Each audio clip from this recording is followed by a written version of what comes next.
Hi there, we thought we'd bring it outside today for our rest day video, and we talked to you a lot about nutrition, we talked to you a lot about training obviously, but outside of those things, sleep and mobility are really critical for sort of successful training and good recovery.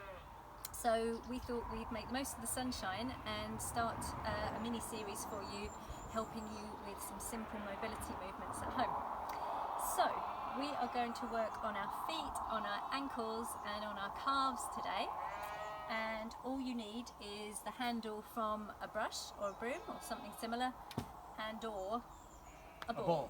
Whether it's a lacrosse ball or a tennis ball, whatever you've got. So I'm going to remove the brush because that will get in the way, and first of all we're going to start off with the base of our feet. So for this one you'll want to stand up, okay, and really simple. All we are going to be doing is taking the handle and we are going to be rolling from the balls of our feet through to the heel, okay? I'm going to do exactly the same thing, but I'm going to do it with my lacrosse ball. So I start. Apply the pressure. It's slightly different with the ball because you don't have pressure right across your foot. So you need to start on the ball of your foot and go across to the outside of your foot and then go backwards down towards your heel, just like Sarah's doing. That's it. Whereas with the pole you can just roll back and forward. Now don't go super fast, go slowly, go steadily, because what you'll find is there'll be parts that are slightly more tight and uncomfortable than others, and it's worth just spending some time on those spots to give them a little workout. I find that my feet and my calves can be pretty tight, especially after lots of double underwork. We've done a good bit of double underwork lately, so this is a good opportunity to take care of our feet a little bit. When you think about all they do for us every day without any thought, it's kind of nice to give them a bit of a stretch. And if I find a place that's like slightly more janky than others, just kind of noodle on it, yeah? Yeah. Yeah. Okay. So we've probably been doing that for about a minute. Yep, thereabouts. I'm just going to get the timer. Yep. And it's worth moving over onto the other one now. Okay?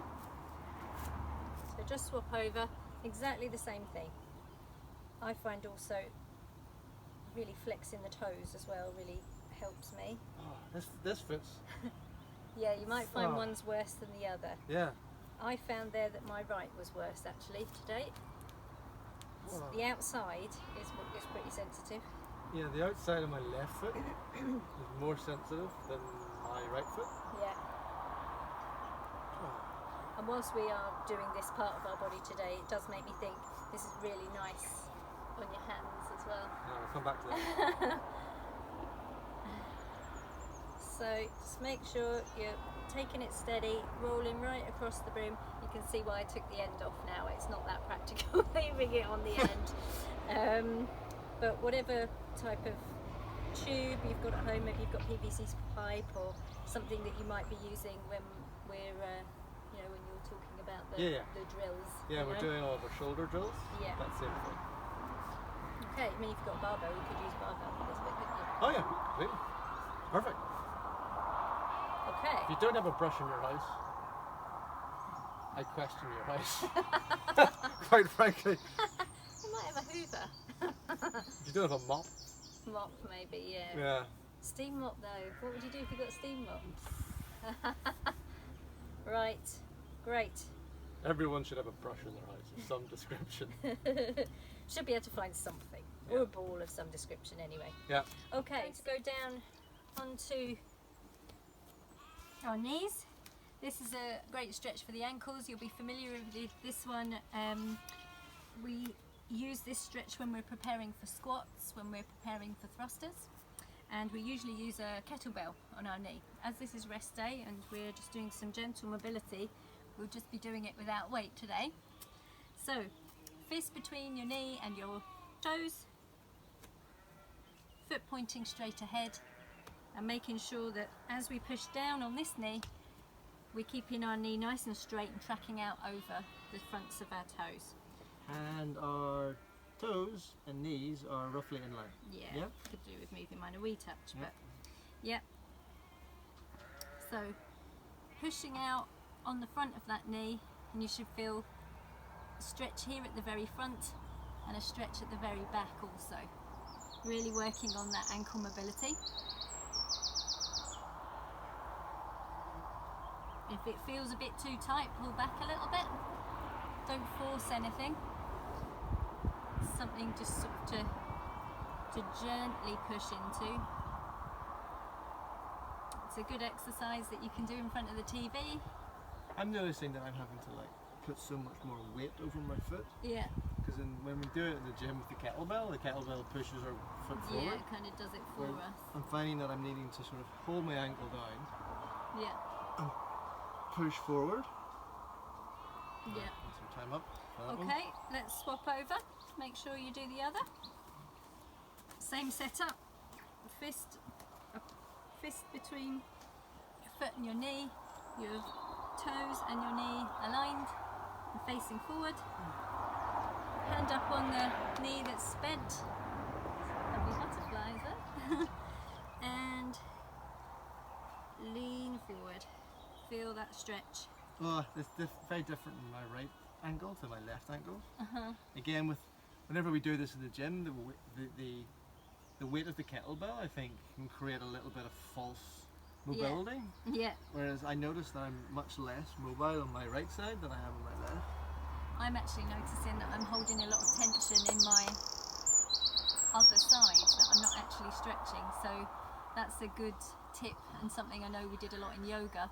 You find that you're working on a particular part of your body, how much tension are you holding elsewhere? Yeah, what can you let go? I'm holding more tension on my left side Yeah. than I'm trying to force through in the right. Yeah. Okay, time's up. Okay, and our last one, which will still be on our knees. We're going to go back to the broom if you've got it, but you can do this with the ball as well. So we're going to be working along the length of our calves, okay? So I'll go side on so you can see what I'm doing. We're basically placing this in the crease behind our knee, okay? If you've got the ball, then you'll need to do one leg at a time. So push that in, and then we're just going to sit back. It's probably a little bit less comfortable with a ball, I'm guessing. Well, it depends on the Okay. depends on the size of your ball. Indeed. So just sit back. This might not feel too bad. It feels a little uncomfortable for me, but I certainly get more sensitive as I work my way down the leg, okay?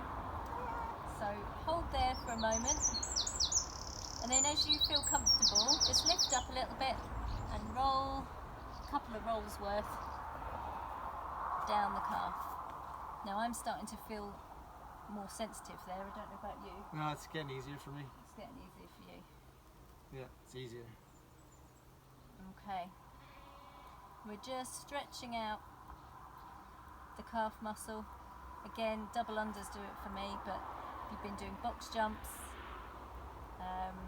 yeah, even like cleans with that jump as you pull the bar through.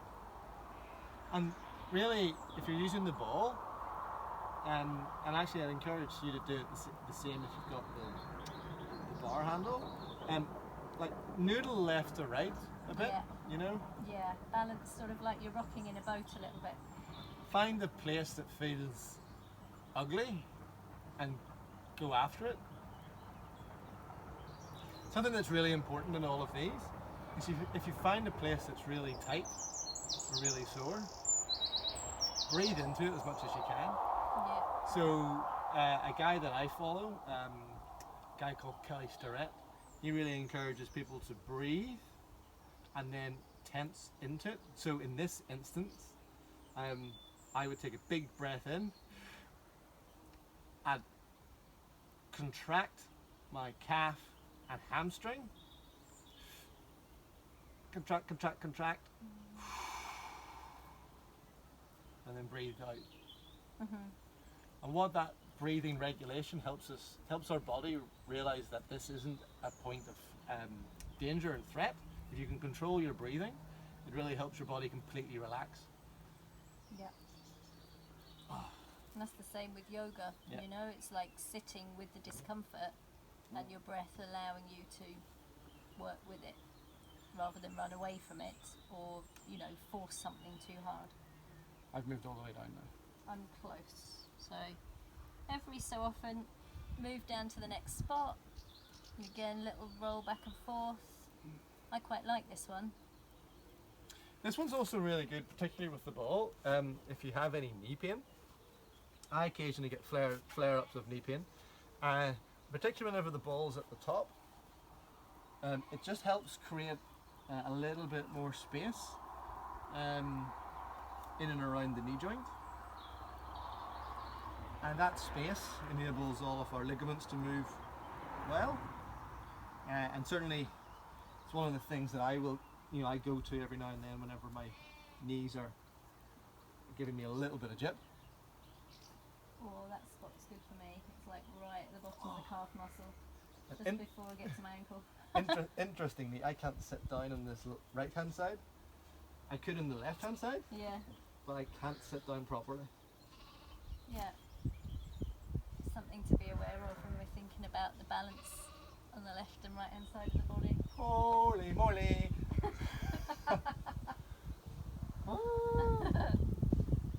So that's three mobility movements there, little stretches. We started off standing up with the soles of our feet on the ball or the brush handle. Then we moved down to the ankle stretch, which we normally do with the kettlebell, but we just did that, you know, just with our own body weight. And then then we did our calf smash with, again with the broom handle or the ball. And super simple. Super simple. And we're gradually going to sort of work our way up the body over the coming sessions. Yeah, great. And hopefully you'll have the opportunity to explore little tight points in your body and see which bits need a little bit more maintenance on a daily basis, and hopefully some of these will help. Okay, team. See you later. Bye.